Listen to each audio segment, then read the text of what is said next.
Selamat siang investor, kembali bersama saya Melina dari Mexco Future News.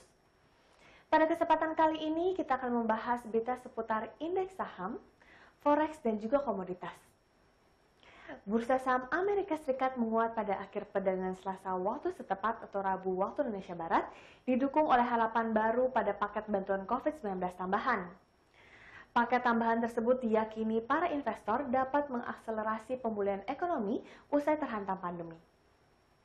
Rabu 16 Desember 2020, indeks Dow Jones Industrial Average melonjak 337,76 poin atau 1,13% menjadi 30.199,31.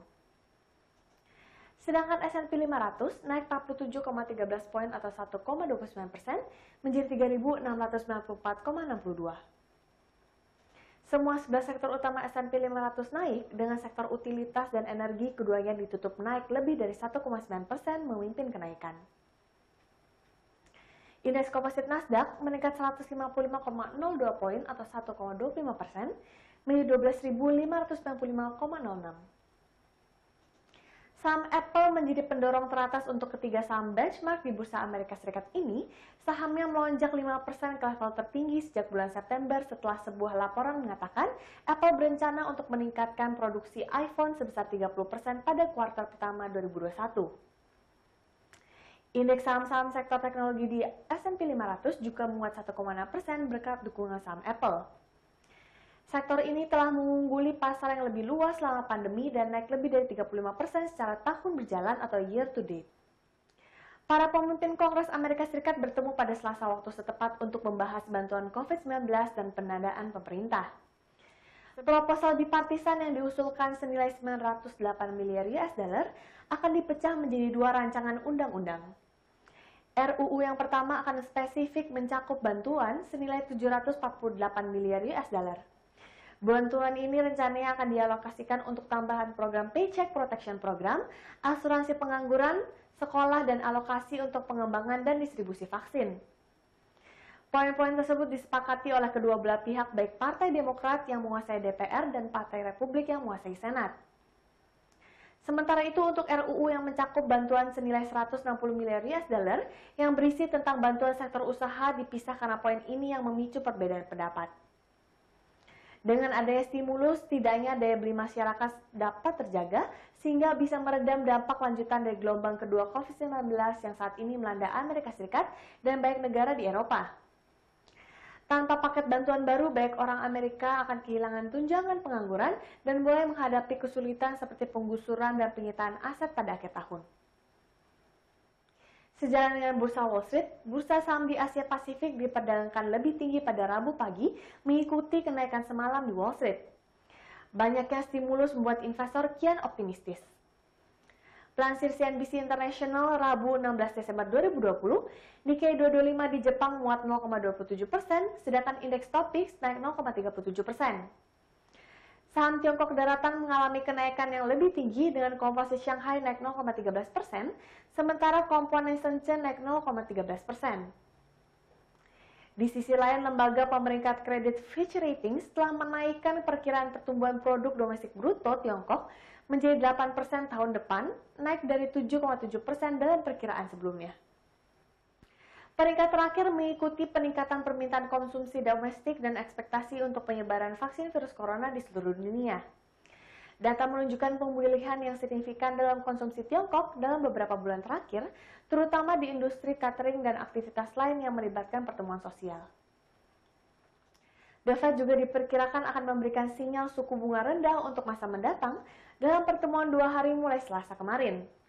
Peluncuran vaksin virus corona belum lama ini diharapkan dapat meningkatkan prospek Bank Sentral tahun 2021. Peningkatan likuiditas dan suku bunga pinjaman yang sangat rendah juga mengirim investor berbondong-bondong ke saham selama pandemi COVID-19, sementara optimisme atas vaksin mendorong indeks S&P 500 ke rekor tertinggi minggu lalu. Sedangkan di mata uang, Euro USD diperdagangkan mendekati 1,2150 setelah sebelumnya sempat turun.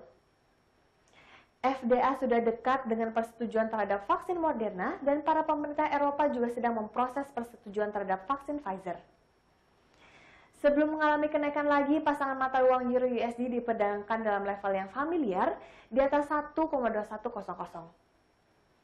Permintaan terhadap mata uang Amerika sempat mendorong pasangan mata uang ini ke rendah harian di 1,2120 selama jam perdagangan London, dengan mata uang US dollar menemukan support karena sentimen pasar yang buruk.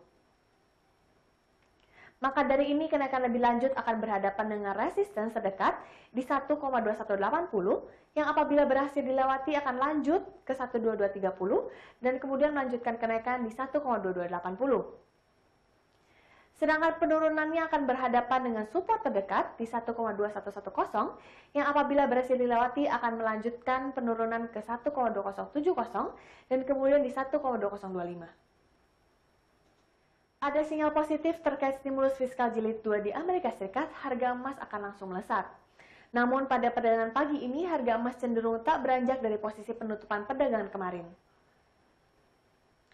Di arena pasar spot, harga emas dibanderol di 1.853,5 US dollar per troy ounce pada pukul 9.15 waktu Indonesia Barat. Harga emas kembali tembus level resisten terdekatnya di 1.850 dolar per troy ounce. Kemarin harga emas melesat 1,4% dalam sehari. Emas yang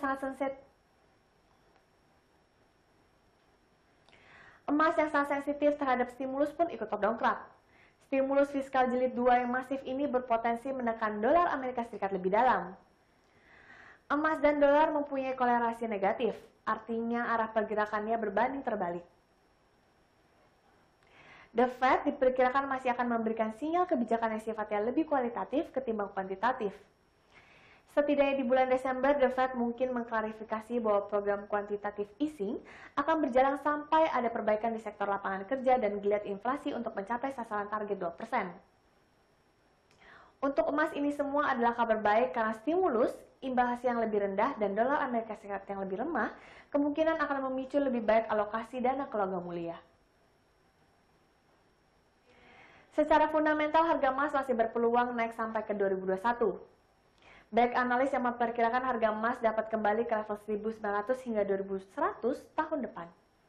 Beralih ke berita minyak, harga minyak mentah mengalami koreksi terbatas pagi ini, kendati mengalami penurunan harga minyak masih bertahan di level tertingginya dalam 9 bulan terakhir.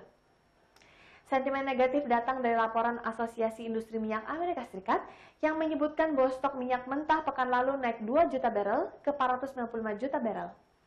Hal ini berbanding terbalik dengan perkiraan analis yang memproyeksikan akan ada penurunan stok sebesar 1,9 juta barel.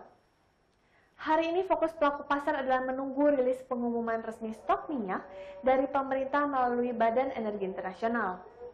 Ada kemungkinan antara data asosiasi dan pemerintah berbeda.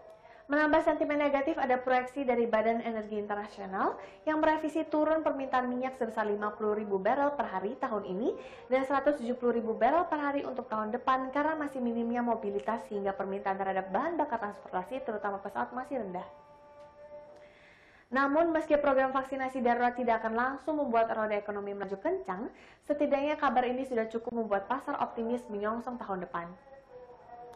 Koreksi harga minyak juga tertahan akibat berita positif yang datang dari stimulus jumbo Amerika Serikat yang selama ini negosiasinya terus menemukan jalan buntu. Sekian berita seputar indeks saham, forex, dan komoditas untuk hari ini. Saya Melina pamit undur diri, terima kasih dan sampai jumpa lagi.